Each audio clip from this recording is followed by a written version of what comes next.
All right, guys, here's one more question for you. So this one asks us for the first four non-zero terms of the Taylor series centered at x equals -2.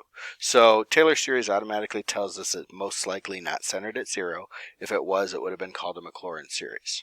So if we start building structure, we've got f of -2 plus f prime of -2 over 1 factorial times x minus the center, and that's going to give us an x plus 2 because it's minus -2, plus f double prime at -2 over 2 factorial times x plus 2 squared, plus f triple prime of -2 over 3 factorial times x plus 2 cubed. Now, once we get this structure in place, these problems really become a substitution game.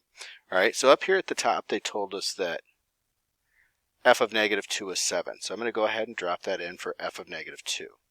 Then they tell us f prime of -2 is 3.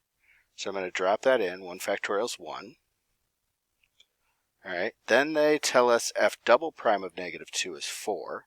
So I've got 4 over 2 factorial, which is just 2, times x plus 2 squared. Plus, then it asks for the third derivative, which is -8, over 3 factorial, which is a 6, times x plus 2 cubed.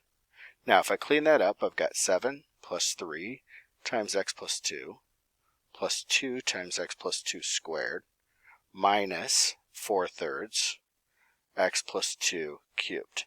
All right, so right away I notice this one and this one are out because they're both x minus 2's, so that would be a really common mistake. All right, then at a quick glance, I notice the beginnings look very similar, so I look towards the end. All right, we've got a minus 4/3 in this one, and the other one has a minus 8/3. So really the only difference is lined up in this spot. So if I have time to double check, that would be the place I'd go to check. We feel comfortable with this, so we're going to choose C, which is our correct answer for this particular problem. All right, I hope that was helpful. Thanks.